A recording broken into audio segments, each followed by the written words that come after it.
This episode is brought to you by Experian. Are you paying for subscriptions you don't use, but can't find the time or energy to cancel them? Experian could cancel unwanted subscriptions for you, saving you an average of $270 per year and plenty of time. Download the Experian app. Results will vary. Not all subscriptions are eligible. Savings are not guaranteed. Paid membership with connected payment account required. Welcome to 4Kids Flashback.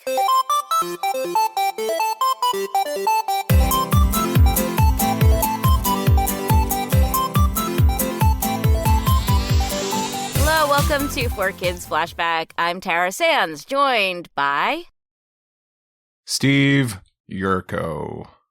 That was a dramatic little pause. Well, dramatic little pause. I guess what's that word for that? Like jumbo shrimp, like an oxymoron? A dramatic little, it's a dramatic big pause normally, but that was like a dramatic little pause. I guess so. I don't know. I'm just trying to change it up. I don't know. Maybe I'm like, we got to do so many of these. So I know. The pressure's on to say it differently every single time. No pressure. Also, I wasn't thinking of it. I was just, on the fly. It just happened. Yeah.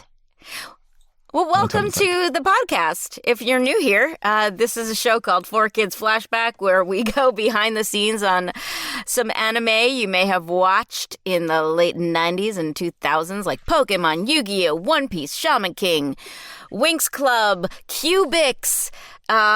There's just so many. And our guest today is Alan Kingsberg, who worked on a lot of these shows. As a producer, a writer, a showrunner. So I'm super excited to talk to him because he worked with different countries on these shows. Like he wasn't just doing the anime. He was also doing Winx, which was from Italy. And one of the other shows, I believe, was from Korea. So I'm so interested to hear if there was a difference in working with the different lands. Yeah. No one's ever so obsessed about, preserving the original intents of Italian cartoons or Korean cartoons as much as they get up in arms about anime. It's a really good point. I never thought about that. Not saying that people don't, but it's like, that's what you always hear about. It's like, yeah, well, they did dub some other shows, from other countries. And obviously there's no like fandom to be like, how dare they ruin these French cartoons?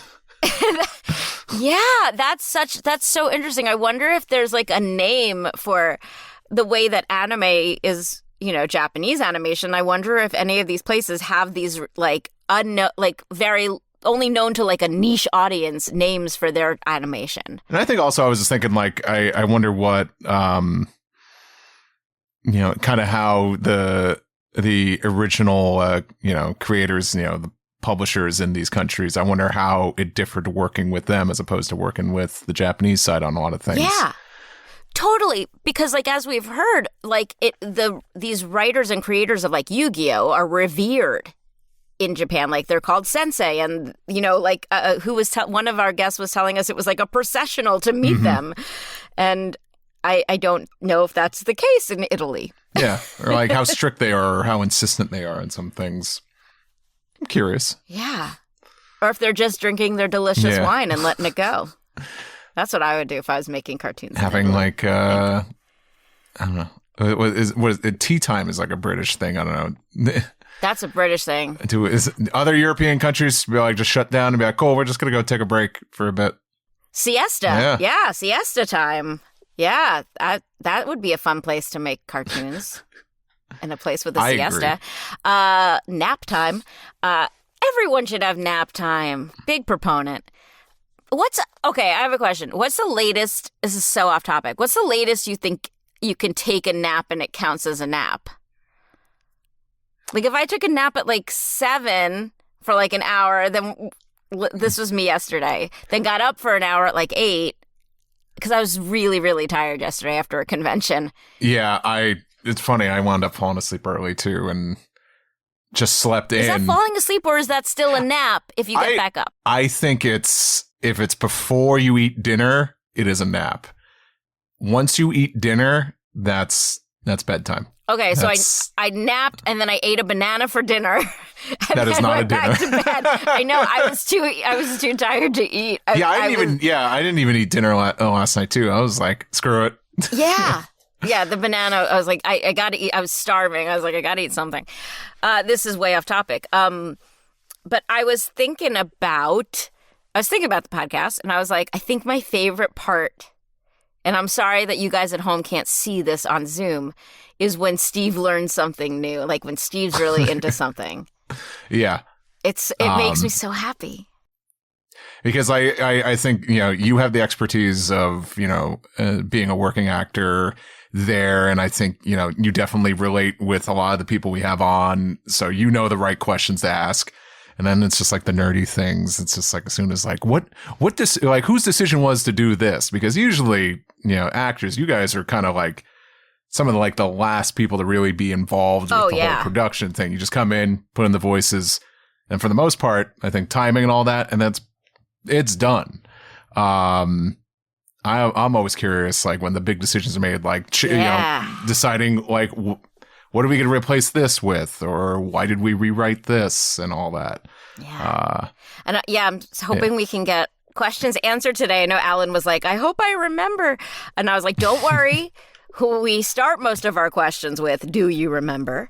So we'll see. So yes, he worked on Winx, Shaman King, Pokémon, Cubix. I'm forgetting some, but yeah, he was all over the place. So, and he is in our Zoom room now, so we're going to let him in. Dinosaur King, that was another one. And we will be right back with Alan Kingsberg.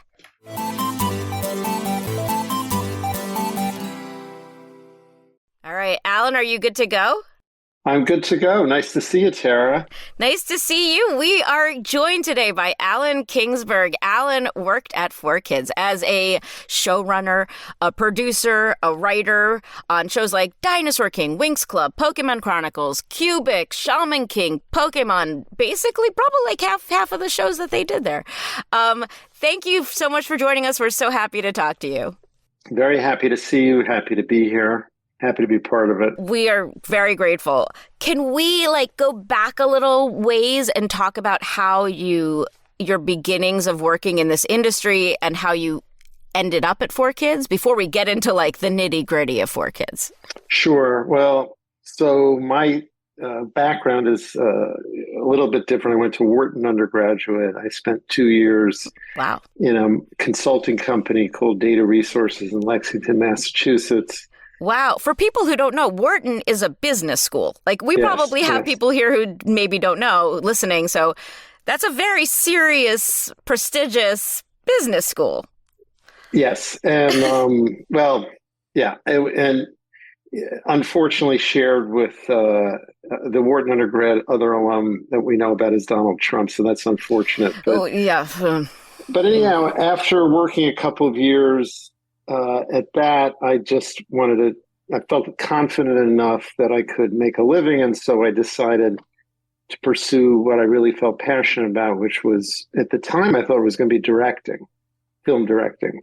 Okay. So I applied to all the graduate film schools and got into USC and UCLA and NYU and chose NYU and went there. And when you make films, there's nobody to write them. So you have to become a writer by necessity. And so when I got out, I directed and wrote both for shows like Tales from the Dark Side and Monsters. And I'm just trying to remember when I finished film school, I had done a film called Minors, which won an Academy Award as the top student film in the country.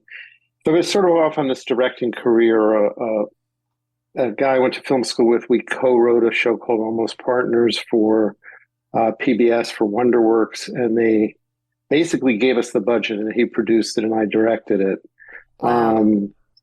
And so I stayed in New York, and a guy that, and then I went to, this is sort of interesting, went to what was then called the Comedy Channel, which was a precursor to Comedy Central.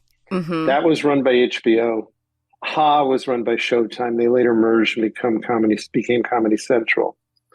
But at the Comedy Channel, I met a guy named Charlie Rubin, we worked on the same show, which was called Tommy Sledge PI.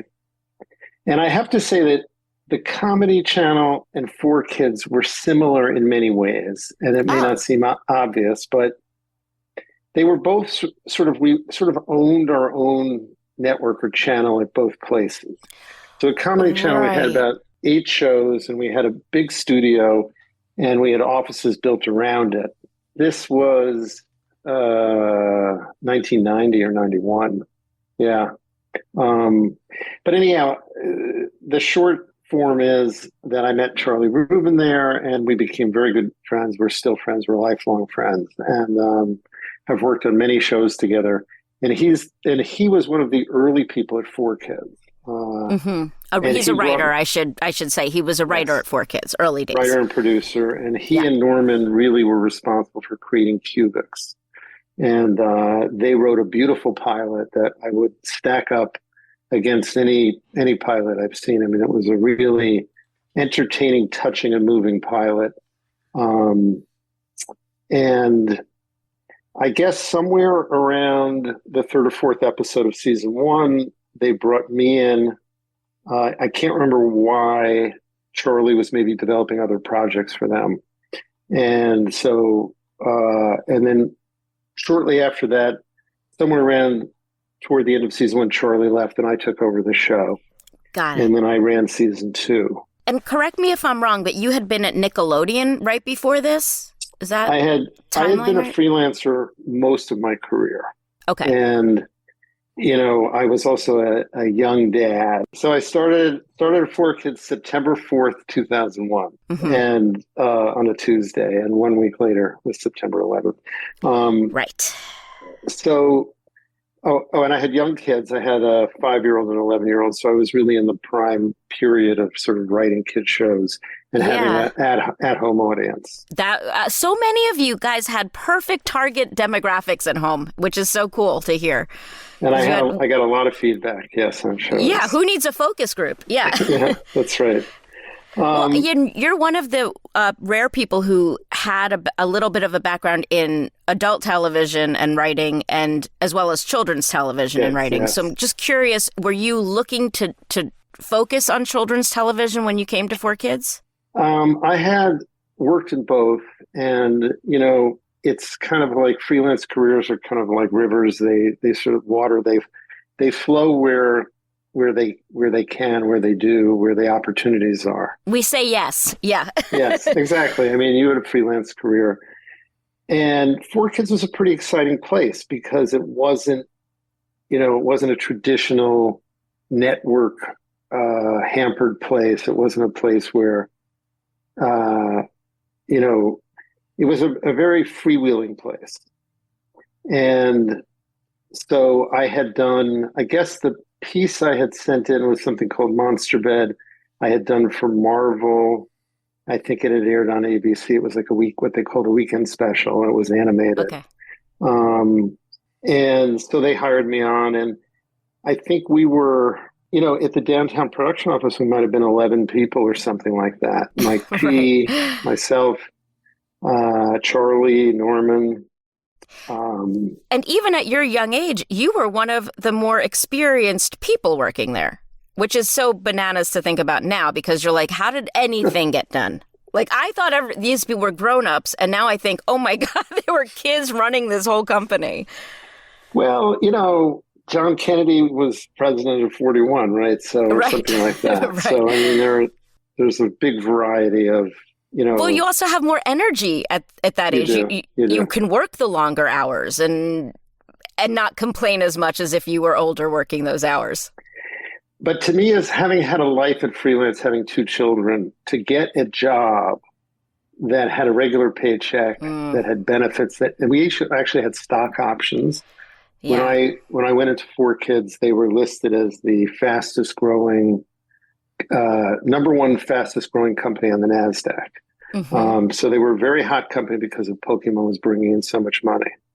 It's interesting. You mentioned 9/11. I remember one of the things we were told to do after 9/11 was like buy stock in American companies. And I remember that's when I bought the stock at 4Kids because I'm like, they say buy what you know, and I want to be supportive of, How did that work out? Not well. No, not well. No, but I think the only one who made money on their options, I think, was Mike Picarella.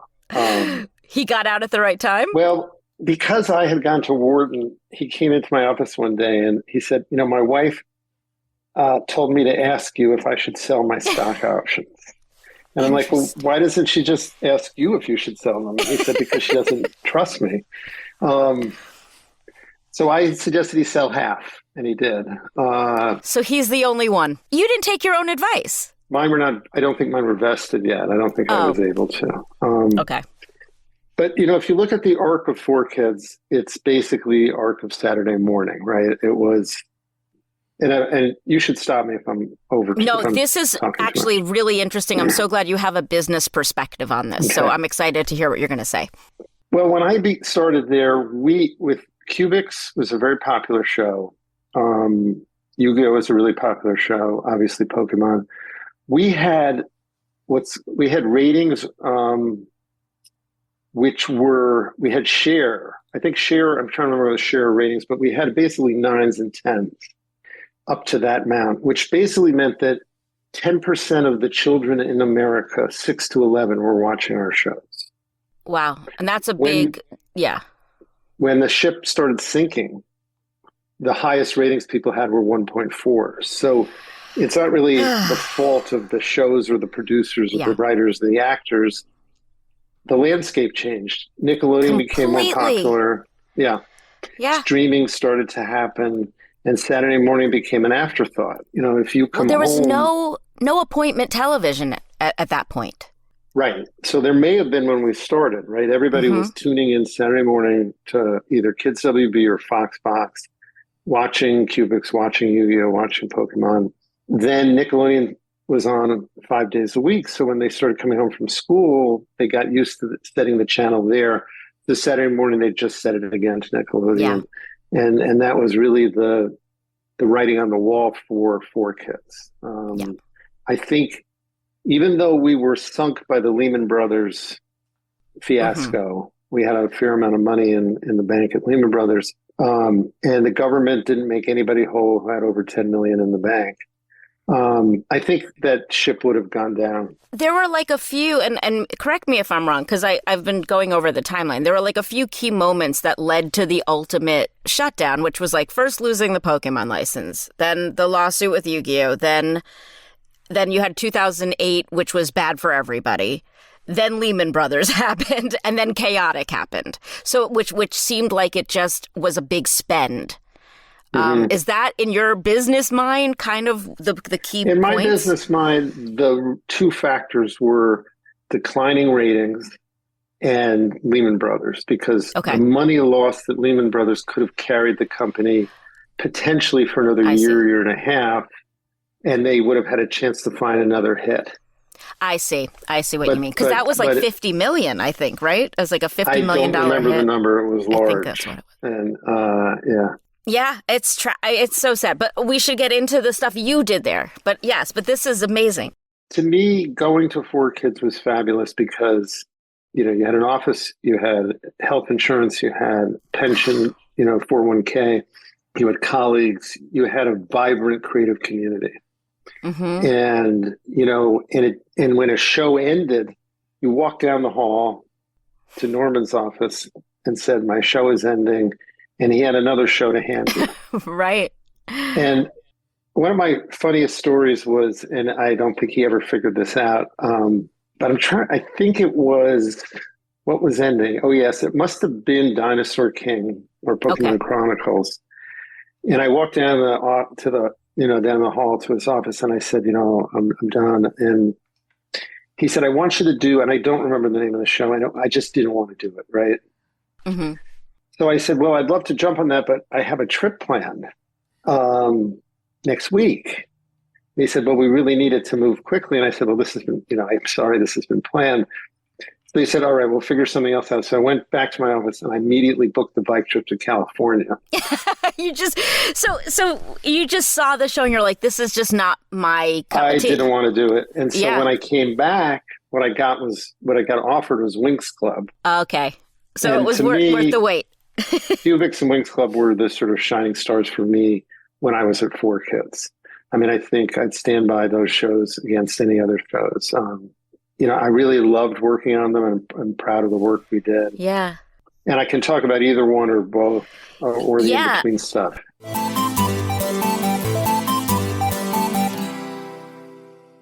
Every week since 2009, the One Piece podcast has discussed and analyzed the latest installments of the hit anime and manga series, One Piece. Now you can see the podcast crew live and in person in New York City. It's a chance to see your favorite podcast up close and potentially win some free swag. Check out the One Piece podcast at City Winery in New York City on Sunday, August 25th at 7 p.m. Just go to onepiecepodcast.com to get your tickets today. Again, that's Sunday, August 25th at 7 p.m. at City Winery in New York City. I reached out to somebody who has a Winx Club podcast and had some questions for you. I'm going to pull them up right now. I just want to say I did 3 seasons of Winx Club for 4Kids. And then there was a 4th season that was done with nobody, because it originated out of Italy.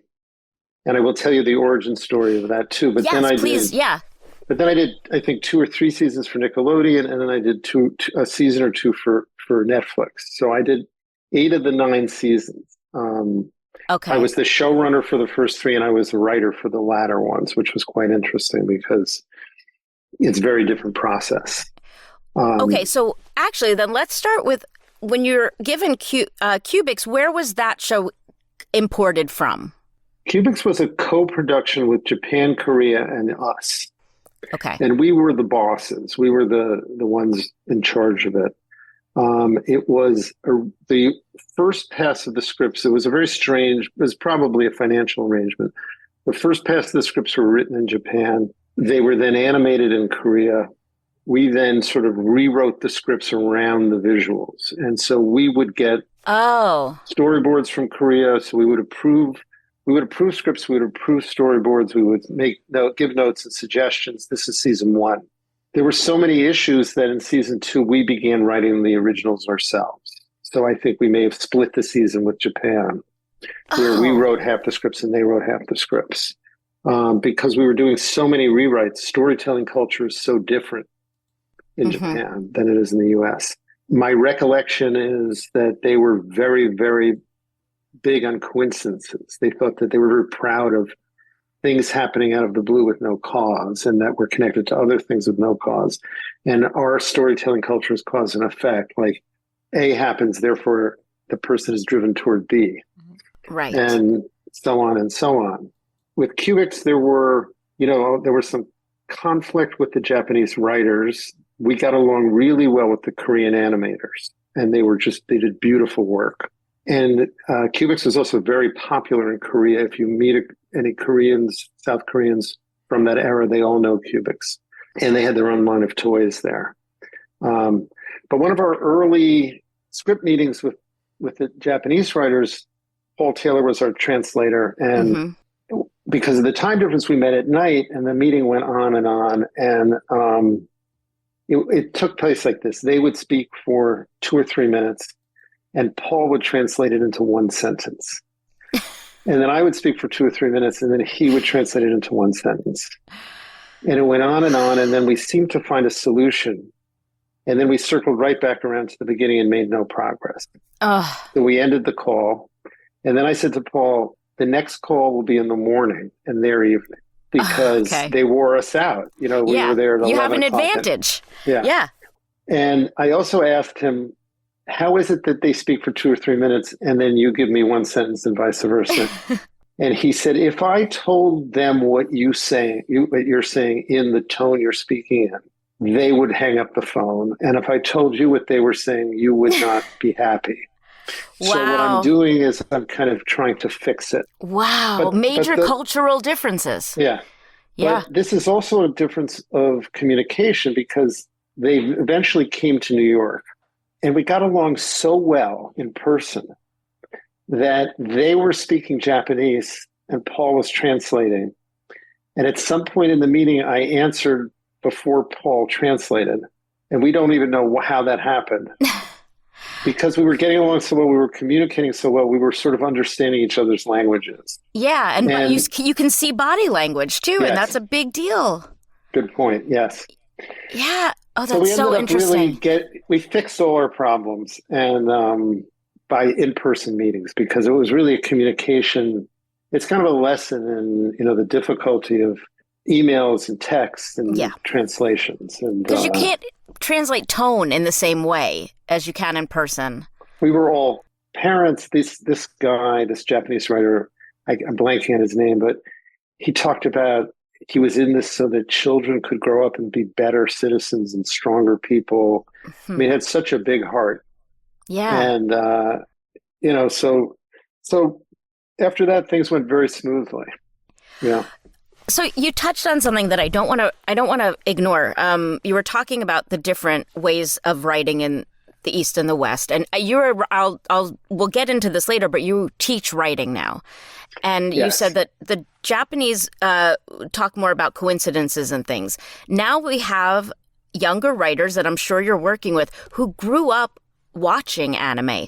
Are you seeing any changes in writing for younger generations based on this and what they're used to, as opposed to what you and I grew up watching?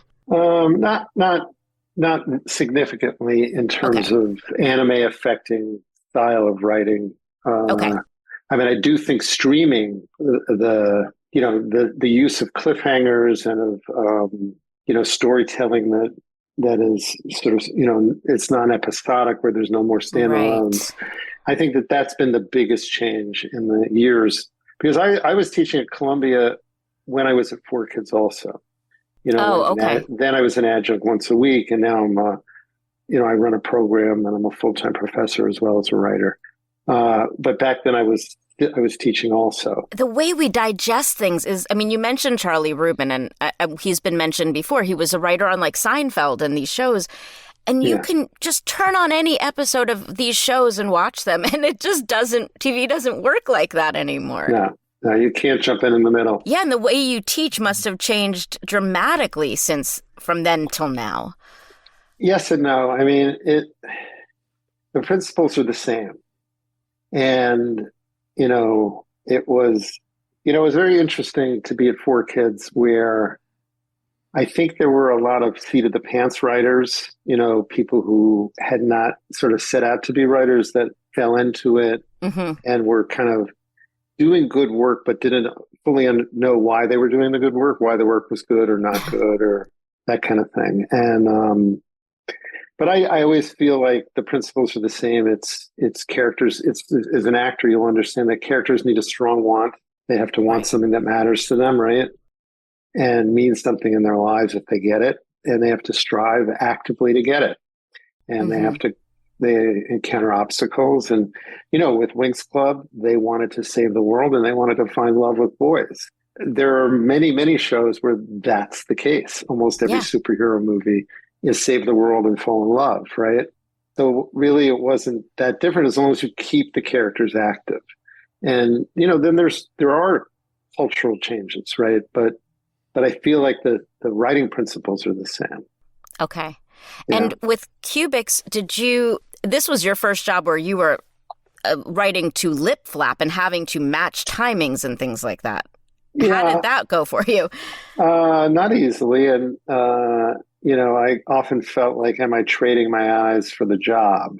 Because, you're working with screens. Yeah. In a way, though, it was...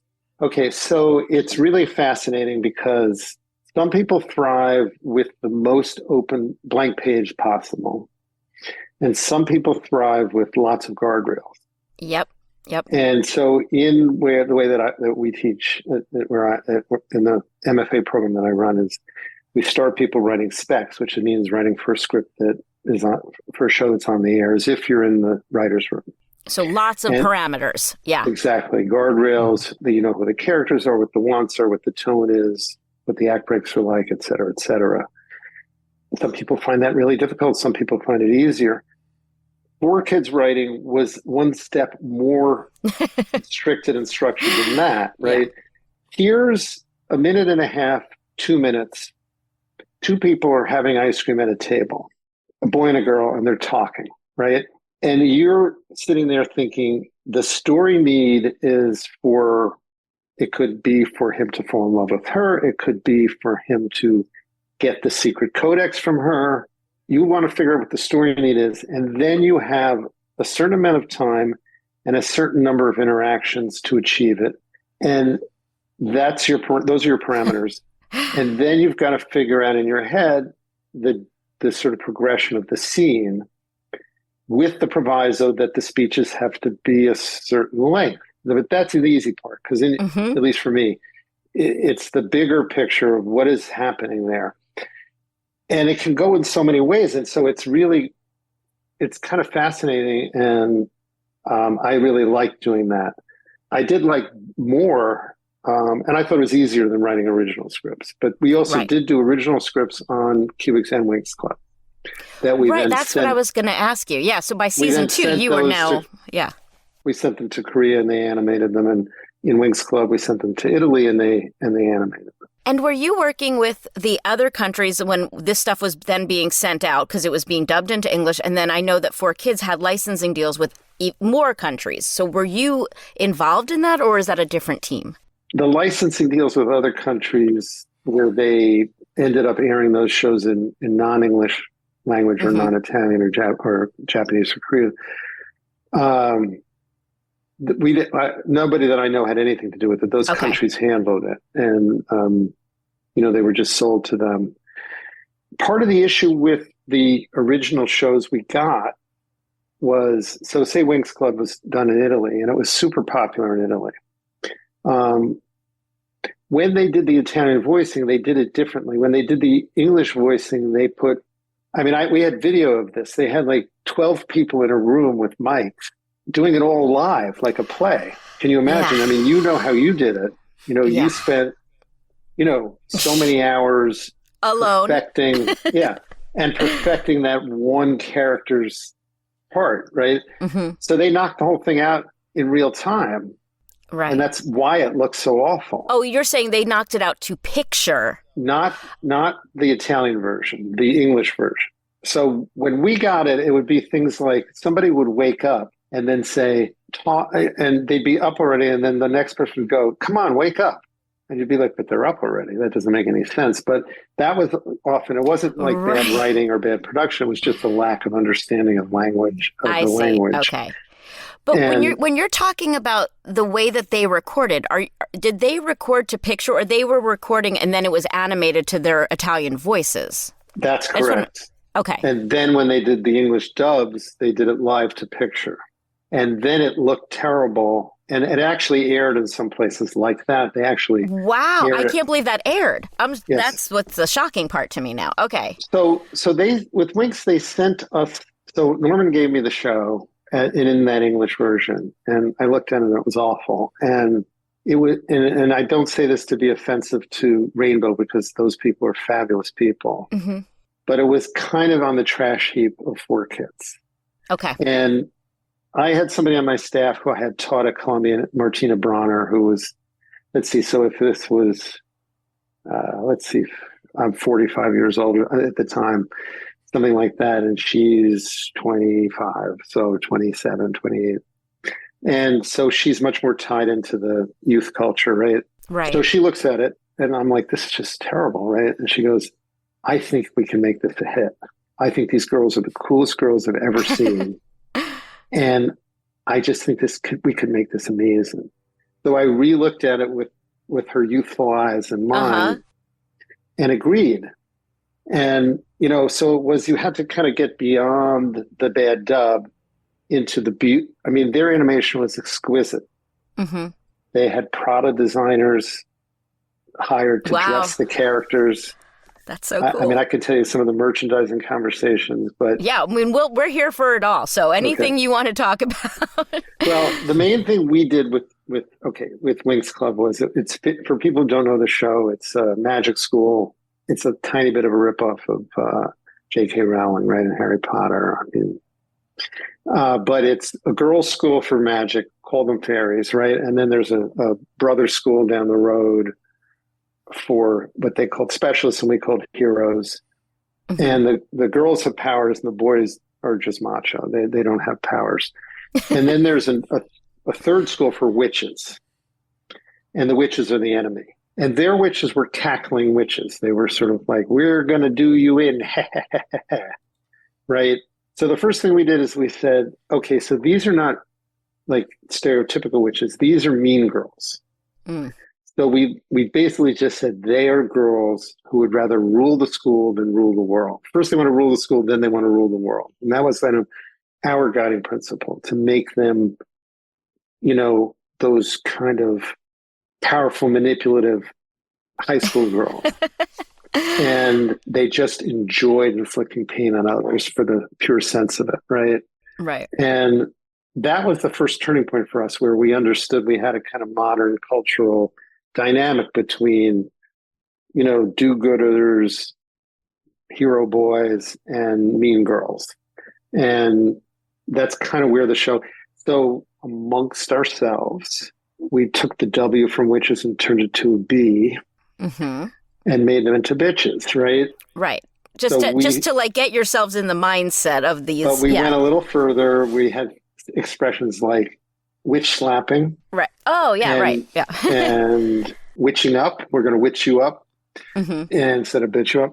And we did get a complaint.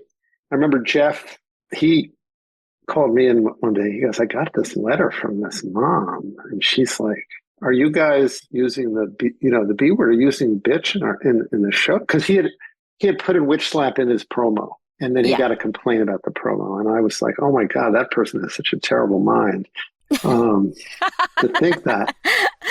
We would never. Right. Yeah. Well, because we wanted to we want to have a little fun, and we weren't harming anybody. So. Well, and you never had any pushback from standards and practices for this stuff? They never caught on to it. Well, that's weird. Yeah. Interesting. These days they would probably just use it these days. Yeah. But back then we were a little bit of a cleaner society, language-wise. Right. Well, and it was network television. It wasn't streaming is a different beast. That's right. Yeah. That's right. Yeah. Yeah. And so one thing we should mention too is that this was part of 4Kids' move into shows for girls. So were you given any specific direction in that way, or like in terms of marketing, writing, or was it just make a good show that happens to be for girls? Yeah, I had two daughters. I still do. They're still cool with you? Yeah, okay. After all the witch slapping, they're still coming home. Oh, well, my younger daughter, Abby, was just the biggest fan of Winx, and... I still remember my whole family was out skiing at Big Sky, and Saturday morning, and she comes walking down the stairs, and she goes, Cubix 206 is on this morning. She's 6 years old. She knew the episode name, numbers, and names, and that's great. The labeling, and that's funny. There was a Winx Club episode that I was very proud of because it had a kind of subtle emotional arc. And I showed it to her and I said, what do you think? And she goes, didn't really like it. And I'm like, well, why not? And she goes, there were no transformations. So you remember how the girls would, they get ready for battle and they would go, I'm blanking a little bit, but it's sort of, in the original they go like Winx Club or something, but in ours they go like phrase. Time for Winx or whatever. And the theme song would start, we are the Winx, come join the club. And they would, it was a great thing for the writers because there was like 45 to 60 seconds where you didn't have to write anything. Right. Totally. And then, but when she said that, then I realized, well, that's one of the reasons girls are watching, little kids are watching, is that they love the transformation. And I'm thinking like an adult, this is a subtle emotional interaction. And she wants the flash. Yeah. She wants the beauty and the flash, right? Yeah. And the fashion. And, so that was another lesson I got from her. But So were you able then to make those changes? Like, were you ever I know there were people doing rotoscoping and things like that. Like, how much of the scripts could you change? Well, we would we pretty quickly, season 2 and 3 of Winx, we wrote more than half the scripts original and sent them to Italy, and they wrote the other half. And we collaborated on the season arcs and the Bible and stuff like that. Oh, wow. Yeah, so early on, I flew over to Italy and to cement the relationship.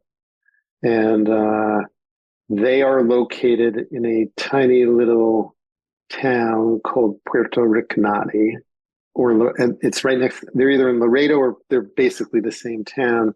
I think it's south of Ancona. So you fly into Rome, then you fly over the mountains into this tiny little town. And they should have had us all go there. The whole office should have gone. Yeah.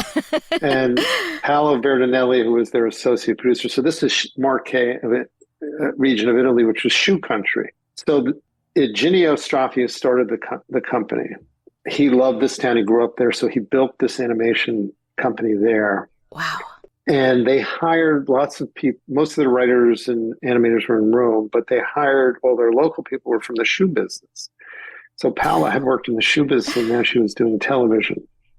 And but we went to all these seaside restaurants. It's on the Adriatic coast. We went to all these seafood restaurants. It was spectacular. I mean, and it was a great way to cement the relation. It was the same thing as with working with the Japanese writers. Right. You know, we cemented the relationship so there was trust. And so then we suggested that we participate in the writing so that we didn't have to constantly give them all these notes. Mm-hmm. But were you the only other language doing it at that time? Like, was there also a Spanish team doing it at the time? No. It was just you guys. Okay. Yeah, because we were the big catch for them. You know, the U.S. market. We had a deal with Mattel to make toys. So that makes sense. Then they were excited about this. I think I'm not sure which version went to all the other countries, whether they sent ours or theirs. I know that when I went to, when I looked in the stores in Italy, they had a million Winx. They had like a life-size Winx dolls. I mean, you just kind of wonder what people are thinking. But, they had hats on the street that said Winx that sellers were selling in the marketplaces. I mean, it really was a hugely popular show in Europe. But we were a pretty big get for them because we're such a huge market. And right. We had pretty good ratings, and we also, I think, stripped the show on Cartoon Network for a while too. So okay, did you feel a pressure from talking to Norman and other people? We keep hearing how this was really all about toy sales. Were you feeling that kind of pressure, or were you just worried again about making a show? I was fascinated with Norman's marketing acumen, having gone to Wharton. I remember in my interview, I had seen a Pokemon fruit roll-up. So I went in and I said, I guess you've made it when you get a fruit roll-up. And he didn't blink an eye. He goes, actually, it's not the fruit roll-up, it's the toothpaste that's the hardest to get. Because because they can always stop production on the fruit roll-ups and put another label on them, but the toothpaste right. Yeah, that's interesting. That's funny. Yeah. So I was a story person. I was mostly interested in delivering a show that would be successful with kids and viewers. I've always believed that there's no difference in there's a difference in preschool, but there's no difference between 6 to 11 and adult writing. It's storytelling, it's engaging, and it follows pretty much the same pattern. Obviously, not language and not, it's not going to be Breaking Bad structurally. Yeah, but it's the same kind of storytelling. So I was very concerned. That was my main area, was making the scripts, and then the shows super appealing. But I also got engaged in the toys because I felt like, and the video games, because the video games were awful. These companies would make deals with us, and they would make these terrible video games for like the handheld stuff. And they would sell a large number because of the the show name was popular, Mm-hmm. but nobody would ever re-up because the games were awful. And I just didn't believe that. Interesting. I didn't want them doing that to Winx. At least when I was on Winx, I wanted the games, and I offered to like review the game scripts for free to them, but they really were still into the shortcuts. Okay. The toys were done by Mattel. Mattel is a pretty serious company with the toys.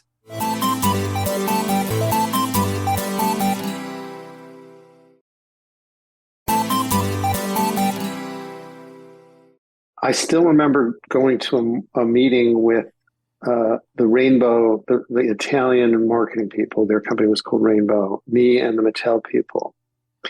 And there was a discussion about this doll. And the Italian person was, can we make the hat from fabric instead of plastic?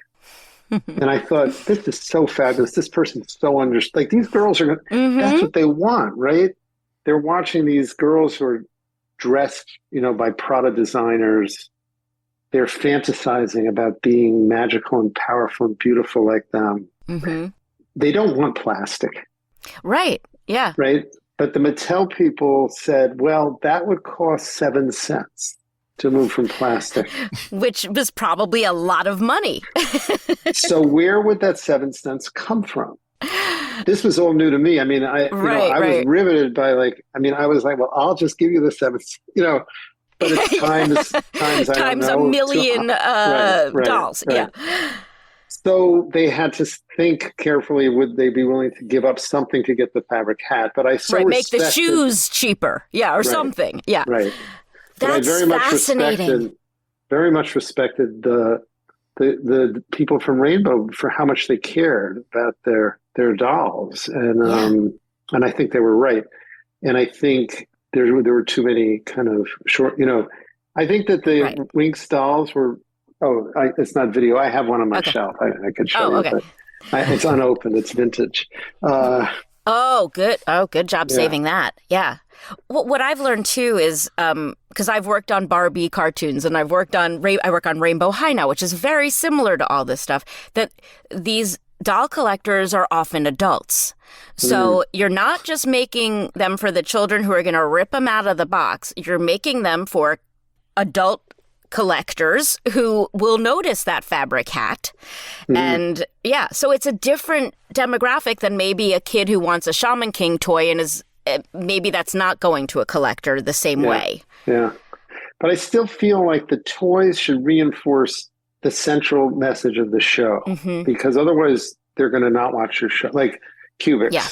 I don't remember who made the Cubix. What was the toy stuff with Cubix? It was a Cubix robot with magnets, because Cubix was made of pieces that came apart and stuck back together, like a transformer. Okay. Not exactly, but similar. And our toy came out and it fell apart. It wouldn't stand up. Oh my God.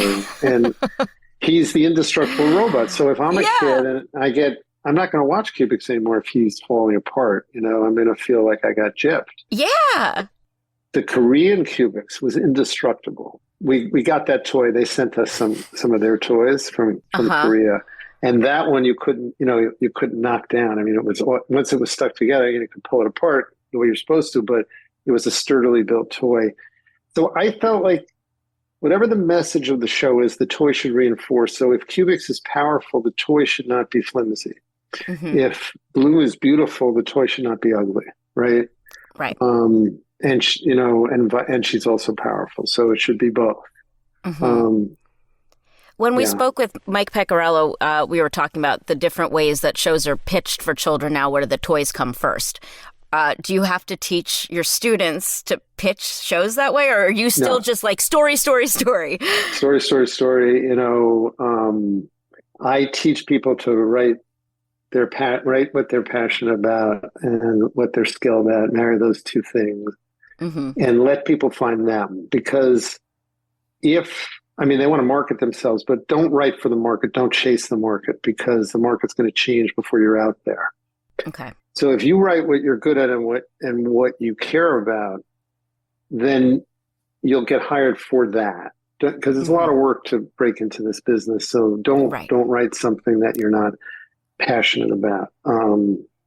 Yeah. Yeah. Don't chase the toy and then Right. write some crap. So because, Mike's in a slightly different position because, if he's, he's he was accomplished, he is accomplished, even more so. I had him as a guest with in your class. There was a show about a building. It was a terrific show for Welcome to the Wayne. the Wayne. Yes, welcome to the Wayne. Yeah. Okay, so you had Mike Peckrell come in to talk about Welcome to the Wayne to your class. So he's in a position where maybe selling a show would involve the merchandising as well. I always was really kind of excited at what we had at 4Kids because I remember Norman and Kathy asked me to join them to develop a pitch. There was a product, these little troll kind of dolls. I can't remember the names of them, but they came to Norman and said, can we do a show? And I thought, this is pretty great. Like we can just, if you show us the toys and the world they've created for their toys, we can come up with a really good show because we know how to do that. And there's something about working. So just to say, I came to 4Kids. I started out by saying in 2001 when there were maybe 10 or 11 people. And by the peak, we were at 200 in production. Yeah. So, and pieces of 3 different buildings. We were only in one building at the front, but we expanded so rapidly. It was really exciting. It was crazy. Yeah. I mean, and there aren't that many places that would have the music department, the writers, the storyboard artists for like Turtles and all that stuff in one facility. Like there was that was the magic of it to me. It was great. And that's what I was saying at Comedy Channel. We had the same thing. We had the props department, the music people, the editing suites, all on one floor. And this was the same at 4Kids until we took part of the second floor. But by that time, right, we shouldn't have done that. But but it was a very wonderful place to work for that reason. And I listened to John Ziegler's podcast with you, which was terrific. And he is such a talented guy. I run into him about once every 2 years, either at the Jacob Burns Film Center or on the street in Manhattan. But I'm tone deaf, and he oh my gosh, he helped me become a songwriter. I mean, he's like, you can write the song, and I'm like, how am I going to do that? And he goes, just do it. And it was so much fun. I would put a piece of music on, and I would write to that piece of music, so that I would just get like any rhythm. random song, liked, right? Yeah, okay. I would get it, and then I wouldn't tell him what it was. I just give him the lyrics. Oh, that's so interesting. He would write something completely different. It was the only way I could write lyrics was to have a song to write it to, a melody to write it to. So do you remember what songs you wrote for these shows, like so people can give the proper, because a lot of these are not properly credited. Well, I didn't write any theme songs, which I wish I did, because there was so much money in that. I mean, for payout. But I wasn't that sophisticated a songwriter. I think the one I first wrote was Mean Girls. It was Mean Girls are popular, Mean Girls are cool, Mean Girls are icy cold. That's why the Mean Girls rule. It was like a rap song.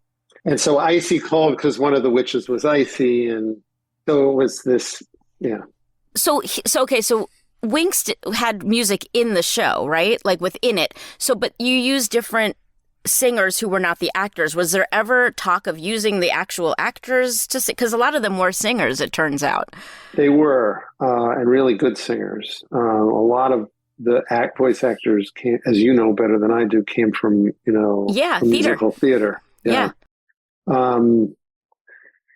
No, they weren't. These were not songs that were being sung by the animated characters. They were songs that were on the soundtrack. So like if Bloom was sort of heartbroken and walking through the neighborhood or lost or something, there'd be a right. It wasn't coming out of her mouth. It just was happening behind her. I see. It was under action that was on screen.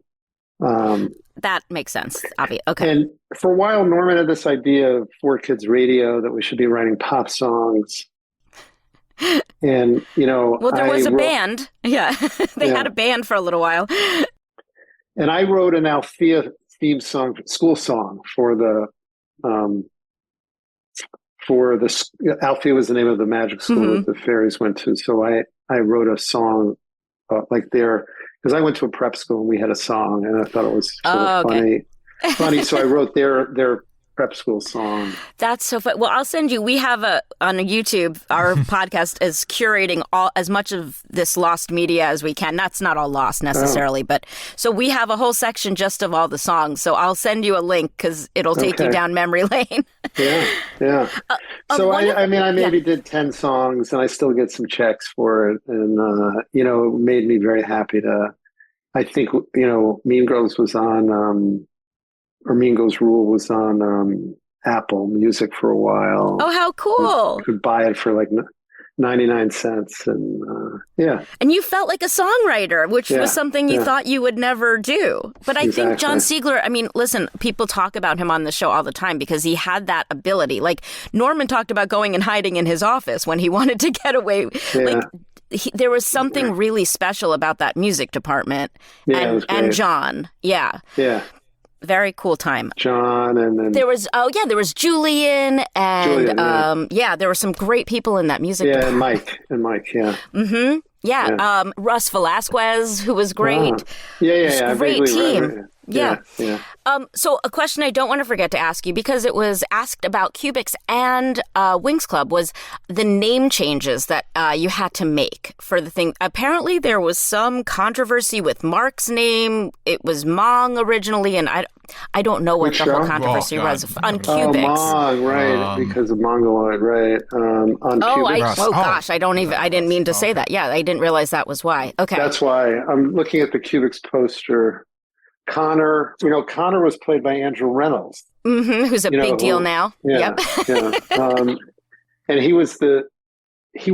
Andrew Reynolds wanted to go quit between season 1 and 2 and go on a tour of musical theater, regional musical theater. So to keep him, Norman made him the director gave him the directing job as well. And I was sort of like, what is this guy crazy? He's leaving this to go and to tour. And then it turns out he wasn't crazy at all. That's was not crazy.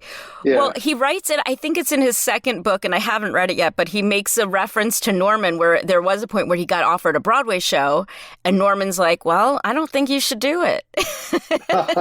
And he didn't listen to Norman's advice. And we all know what happened. Yeah. But so things like name changes, were those discussed among the two the different countries involved? Yeah.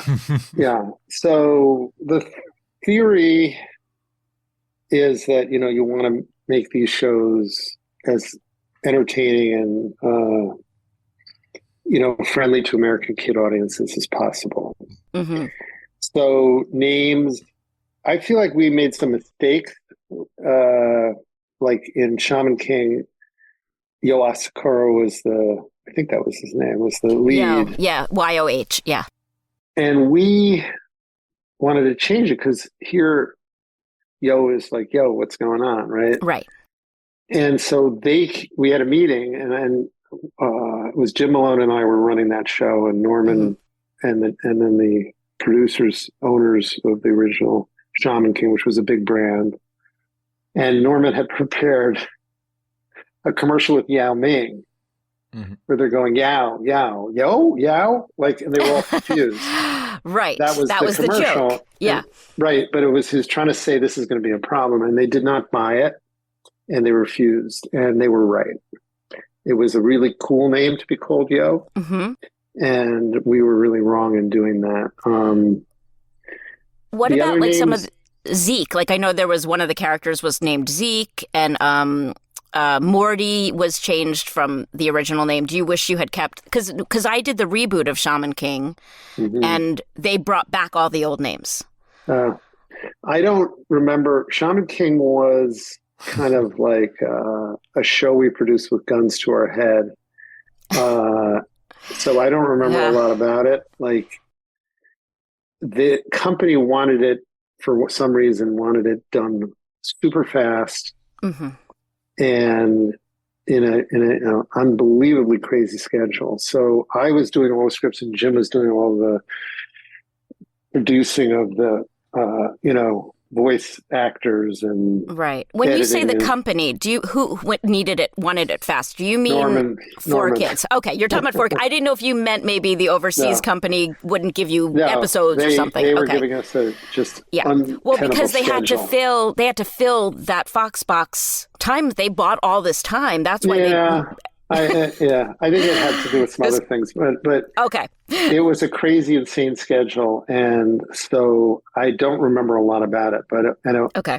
And it was not one of my favorite shows because there was really no time to carve it. What we did with it was really an adaptation, and we kind of smoothed it over for American audiences. I mean, It was a very cool show, but I don't feel much authorship about it. And I feel like we serviced it, in a way to take what they did well. The ghosts and things were fabulous. And, we basically, did what would make it acceptable to American audiences. Whereas with Cubix and Winx Club, I feel like we remade the shows with a certain... Did you have a lot more time on those? Like, Much more. Much more. Yeah. I wonder, that's interesting. So somehow, for whatever business reason, these things need to be out the door very quickly. So we were put on at 2 producers, and we were just told to go. And I think they rented an outside recording studio so that we could have it 24 hours a day. We didn't use the recording studios on the premises. Okay. So it was it was like one of these marathon machines, and we just went ahead and did it. And then I think simultaneously they were doing a direct translation. Oh yes, Shaman King we did at Sonomat. We were recording there. Yeah. Is that what you're referring to? I think so, yeah. Yeah. Yeah. So Amidamaru, I think, was the ghost. Amidamaru. Yes. Yeah. Yes. The names just pop into your head. Yeah. But you were just alluding to the uncut. They also dub, did the uncut dub, direct translation, which I didn't have anything to do with. But so I admired that show, but it was a rush job, and it was very difficult. The writing was very difficult to do, partially because of the lip sync stuff, and partially because of the schedule. So, I mean, I maybe also, if I'm thinking about it, it may also just be like, what do you relate to? Like, if, in terms of the other shows, I feel like it was very easy for me to write scenes and characters. And in that show, I feel like I was always like up against the wall, trying to get it done on time and well. Well, it's not a fun way to work. It takes the joy out of it, I think. Yeah, Yeah. And if you take the joy out, you pay that price in the final product. I think you don't feel that energy. Right. And I think with Cubix, we were doing that for CW, and there was a guy, John Hardman. That's pre-Foxbox. So when we were Foxbox, we were, for those that don't know or haven't followed, 4Kids bought leased Fox from 8 a.m. to noon, 8 half-hour slots, and we had our mini network, and that was nirvana. Like we didn't answer to anybody except ourselves, right? And Sands and Practices was this semi-fixed. I mean, that one worked for us, so she, there was no more of this huge debates. Periodically she'd be upset about something. Okay. But when I was doing Cubix, it was for kids for CW. Mm-hmm.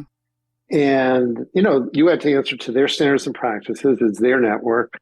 And we had to answer to their executives.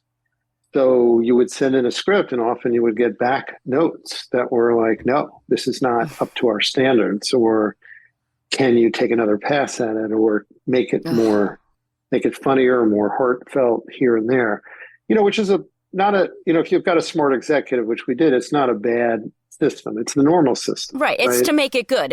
You're all working towards the same goal. Yeah. Yeah. And their goal is to make it good and also to make it popular. So, so in a way you couldn't do that show as fast. I mean, the Shaman King, there were no supervisors from networks, so we just did it and shipped it. Right. And yeah, Jim said at the beginning they were very hands-on for like the first couple, and then they just walked away, and then it was all yours. They were the Japanese producers who owned the show, not a U.S. network. Mm-hmm. So with Cubix and Kids WB, you're getting real network notes, right? And you had to do them, and you had to find a way to make it work. Yeah. Mm-hmm. Yeah. To get back to Winx Club, one of the questions that we got was they wanted to know if you were around when the license was not renewed for Winx Club, and like if you were part of those discussions, because you did go on to work on it in other places. No, because 4Kids. Oh, that's interesting. Let me think now. When I was on at the very, I think I was there. We did 3 seasons.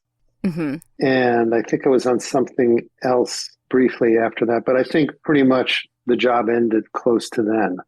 Okay. So my recollection is I did Winx Club, and that was the end of the job. And then I got wind that Nickelodeon was doing season 4, and this was a kind of funny experience. So I sent them a note, or had my agent get in touch with them, and to their credit, and I'm blanking the name of the showrunner at Nickelodeon, but to her credit, she was not threatened by me, the fact that I had run the show. Right. Oh, that's great. Yeah. Saw me as an asset.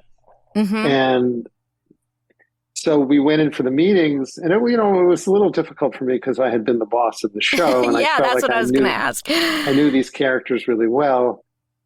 And they were casting their stars from their other shows to voice it. Mm-hmm. And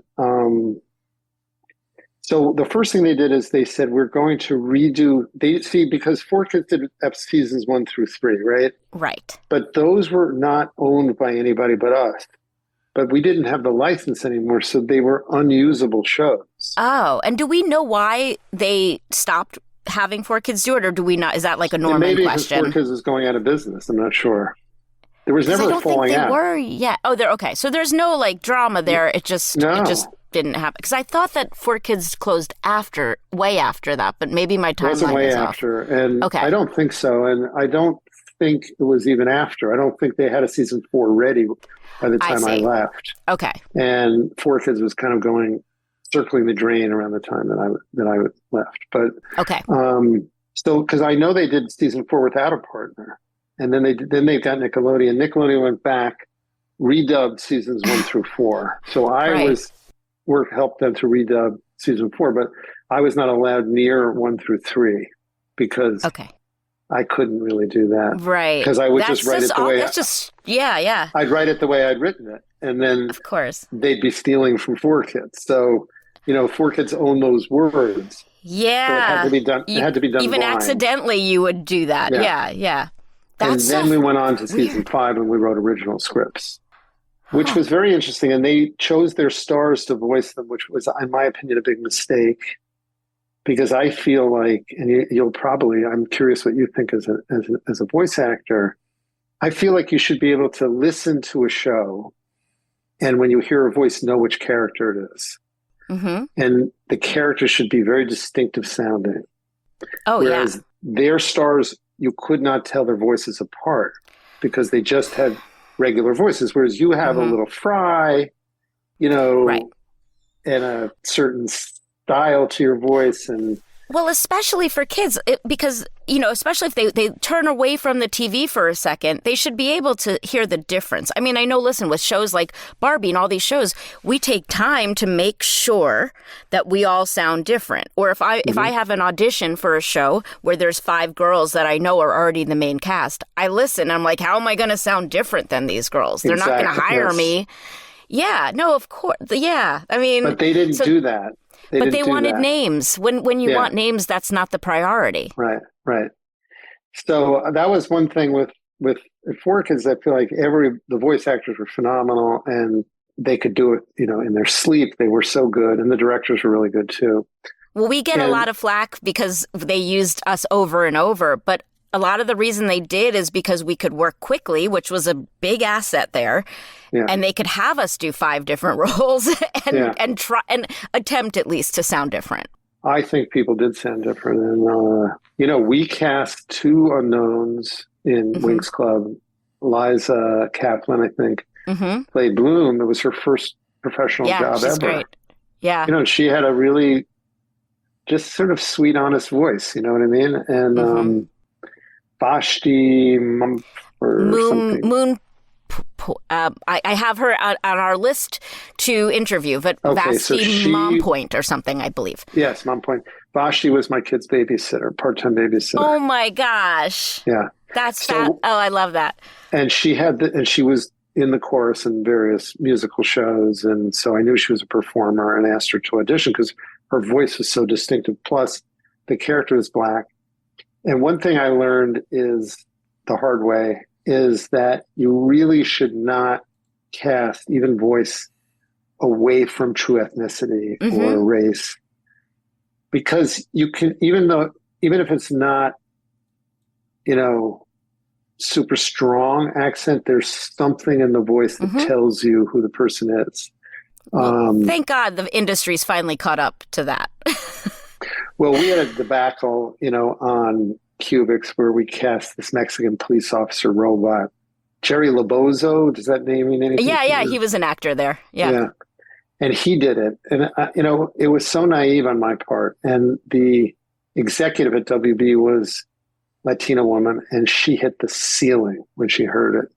It was, she thought it was, like the 1950s cartoons. And she just, we re-recorded with a Latino actor. And, I just learned the lesson the hard way. You learned the lesson. Yeah.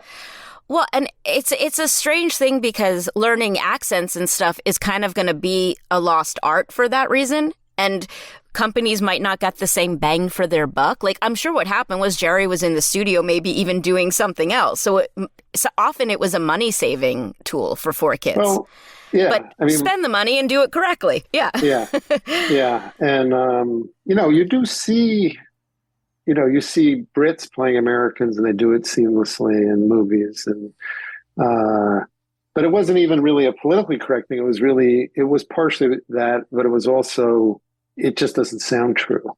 And I remember one of the other robot was a Jewish mother. It was a schizophrenic robot that was stuck together with various parts. One was a Mexican cop, one was a Jewish mother, and one was something else.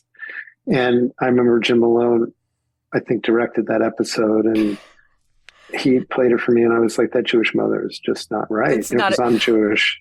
I know what Jewish mothers sound like. And so the thing is, like, to my ear, I didn't hear the Labozo problem, but I heard the Jewish mother problem. Right. And that when it's your background, you hear it. Yeah. Well, so wait, this is my question, though. But you're talking about a Japanese-Korean show that had a Jewish mother. Now, I'm assuming you interpreted it that way, because it wasn't coming to you like that, right? It didn't have a Jewish mother or a Mexican. I was just making sure. Okay. Yeah. No, that was one of those, like, let's look at this and let's make it funny. And, the robot was cobbled together from a junkyard with various parts.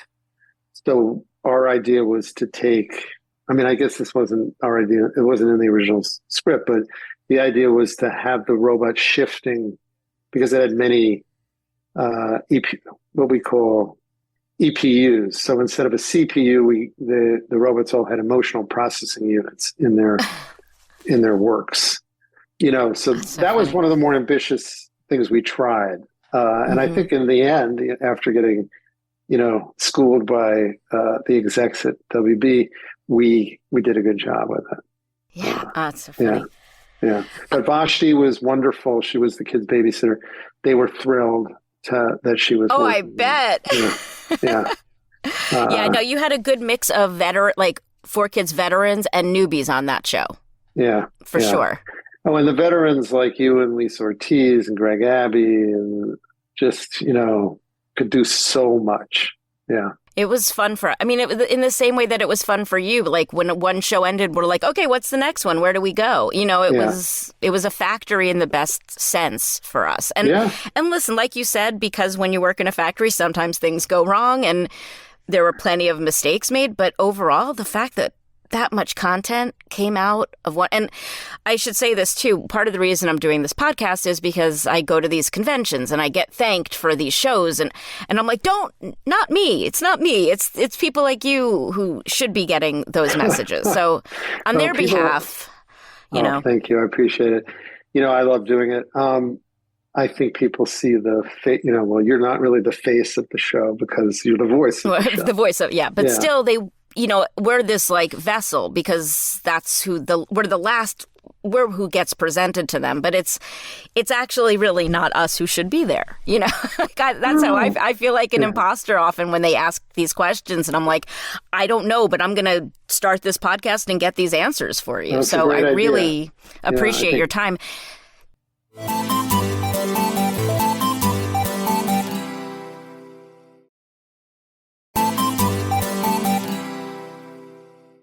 Tell us what you're doing now before we let you out of here. Okay. So let's see. So when I wrote on Law and Order Criminal Intent, I wrote on all of these renditions of Winx for, for Nickelodeon, for Netflix, developed and sold a couple of pilots, and then segued more into full-time education. And so I was teaching at Columbia. I was the first person to bring TV writing instruction there. Oh, wow. And I had created these workshops, and we had, because we were it was mostly a film school, and the kids who were interested in TV were fewer, and they all studied with me. I got them time, for 3 semesters in a row. And we have people like I taught people like Ashley Lyle, who created Yellow Jackets for Showtime, and wow. Will Graham, who's been a showrunner on League of Their Own and a bunch of other shows. And rest in peace, that TV show. Yeah, that was a great season. I have, so I taught a lot of people there. Then I wanted to develop a standalone MFA in television writing. I thought, this is the primary form of storytelling in the world, around the world now. Movies are great, but episodic TV and serialized TV is becoming much more prevalent. And so Columbia couldn't do it because they were too entrenched. All the full-time professors were film people. And so they said they were doing it, but they weren't really doing it. And then, so Sarah Lawrence was interested, and I went there for 2 years and developed it. And then they were afraid to pull the trigger because it costs money to start a new program. And then I got a call from Stony Brook that had a fledgling film school with Christine Vachon from Killer Films as their artistic director. She's, produced now over 100 movies. And they want to know what I teach. And I said, no, I was too busy with other programs teaching, but I would start a new program if they were interested. And they said, what are you doing Friday? And we had a Zoom call. And 1 year to the day from that Zoom call, we're in a new building with a full floor facility with 10 people, our first cohort. And we had launched, they really knew, they were entrepreneurs, and they really knew how to get something going quickly. That's amazing. So we're now in our 7th or 8th year as I created this program. I'm running the program, and then there's a film school run by other people, and then I run the TV writing MFA. And we have 4Kids graduate. Alum. Yes. Alum, yes. Greg Abbey is is about to graduate. Really gutsy guy, father of 3, in his 50s, decided to go back to school, and he's done great. He's really done great. He's been a great member of the community, which was really fun for me to reconnect with him and teach him. He says great things about you, and he loved, from when I talked to him, he just raves about this program. So we're very small. We have we only take, 9 to 12 students a year. And so we can get to know everybody. And we have, it's just a free, it's in another way, it's sort of like another chapter, like 4Kids, where you can do what you think is best or right. And people are willing to take chances and do it. we've enlisted some showrunners like Bash Doran, who did Traders, and she worked on Looming Tower and a bunch of other shows. And she's now hired 3 of our students, and she's mentoring. That's awesome. And then a guy from Barry and Girls is mentoring other students. So we have a very unique, very powerful, intense program. And that's amazing. Oh, you guys have to all go study there now. But one thing I do want to say is, the 4Kids, having done, let's see, I don't know, over, it must have been 120 half hours, 130 at least. half hours. Yeah. It really develops your story muscle in a way that nothing else does. And you're doing, 8 years of nonstop writing episodes, and you just become, one thing that Norman taught me was, he felt like he's a very different personality than mine, but he felt like every problem was solvable. He said he never lost sleep over anything because he figured every problem was solvable, which was a really good lesson. But it's also a good lesson with script writing that, not to get bogged down. Like, I don't think I've had writer's block since I worked there, because you just figure out how to make your way through every story issue. That's very interesting. Okay. That's a good lesson. That's a really good lesson. Yeah. So it was, you do that many episodes of that many shows, it just becomes, it's the same way that Ziegler writes songs. He's written so many, he can just do it. Yeah. Yeah. It's second nature. And it's like the 10,000 hour rule. You know what I mean? Like, you're a professional. Yeah. I think that's exactly right. Yeah. So for those who don't know, there's a Malcolm Gladwell book where he says, if you've done 10,000 hours of a thing, your occupation or your hobby, or you're a professional at a certain level, like you're just proficient at this, like 10,000 hours of guitar or whatever. Yeah. Yeah. That's right. That's right. Thank you so much. That was fascinating. Well, fun to talk to you and fun to see you. And Steve, nice to meet you. Yeah. Sorry, Winx is not normally like my forte, so like I don't know what that. But then things came up because I did want to know. I'm like, oh, were you with it through the very end? Because from what I do know, I did only recently find out Nickelodeon picked it up too. So everything I would have brought up got brought up. So. One of the sad things is I have those shows, but they're not available to anybody. Like all the work we did, because it was owned by 4Kids. It's not owned by the Shaman King stuff, not owned by the Shaman King people, the Pokemon, all the stuff we did is not really owned by anybody. So, or if it is. A few exceptions, like Discotech has put out Fighting Foodons, Ultimate Muscle, and Shaman King. Yeah. Shaman King dub is the ones we did. Oh my God! Yeah, there's people are re-releasing it. Yeah, SD Blu-ray release of the original. Yeah, the 4Kids. That's dub. great. I mean, I wish they would do that with the first 3 seasons of Winx Club, because I'm very proud of a lot of them. Well, I have some DVDs of them. Do you have those? They did come out on DVD that I think you can still get on eBay. Really? Our version. Let me look what I have, because one of the things we're asking people for, and I was going to ask you this as well, if you have any of this, a lot of this is lost media, even if you just have old scripts or anything that you want to share, pictures, toys, or whatever that you're like, wow, I have this cool thing that people forgot about, please share it. But I don't know if you remember Susie Goldish. She was one of the sound engineers. She went home and came back with a huge bag of stuff from her parents' house, and I know there was some Winx stuff in there, so I'll look and see what came out on DVD for you. Boxes of we worked with VHS tapes. I have boxes of VHS tapes in the basement. With you should convert them. No pressure. I'm just saying. Probably should, but well, because like Mike Pecorello found an episode of Ultraman that never aired. And we're going to do a watch party of it. Like, people have never seen this episode. Like, there's just... You have to give Mike Pecorello... The fact that he survived Ultraman is beyond belief. My office was next to his, and, the idea of dubbing human mouths is... I mean, he was just going nuts. I don't know how. And he's such a positive guy. Like, I mean, if anyone could have handled it. He did handle it. He did handle it. And what did I say? Oh, it's funny because my prediction for Mike, he probably doesn't remember. And probably didn't mention this. He probably remembers it. But I felt he was going to take over the company from Norman. That was always my prediction. Interesting. That wouldn't have surprised me. I said, you're the guy who's going to basically be the heir. He's been such a champion for this show too. Like, he listens to every episode. He gives me feedback. He's been awesome. Like, That's nice.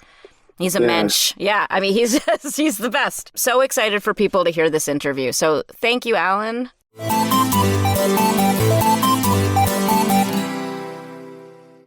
Wow, I hope you Winx watchers are happy. That was really interesting. That's some good alliteration there too. Winx watchers. Winx watchers.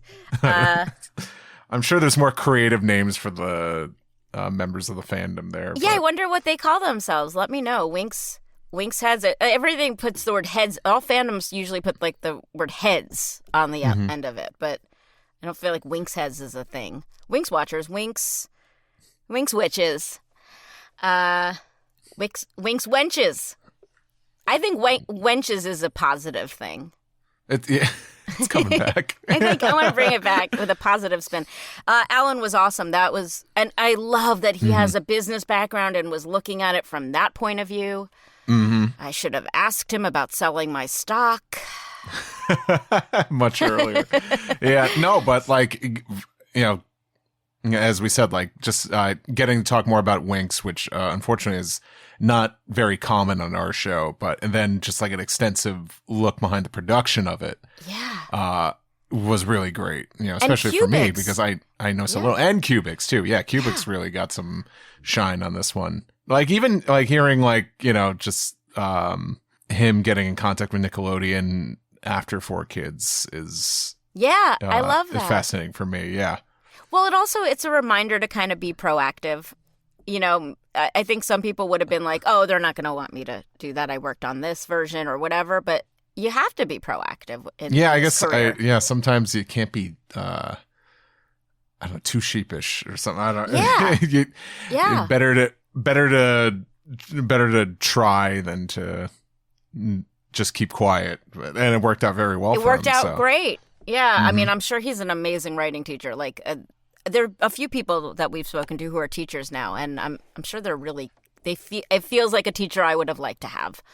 So I'm always envious because I had fine teachers, but I never had like a mentor, and I'm so envious. Like the way Greg talks about him, Greg Abbey, who's taken his classes, like I just see the reverence Greg has for him. So I'm jealous. The reason I asked him about if he was involved in the other languages was because so far on the podcast, the only time we've heard about someone from 4Kids being involved in the casting decisions for other languages was Brenda for Tama and Friends.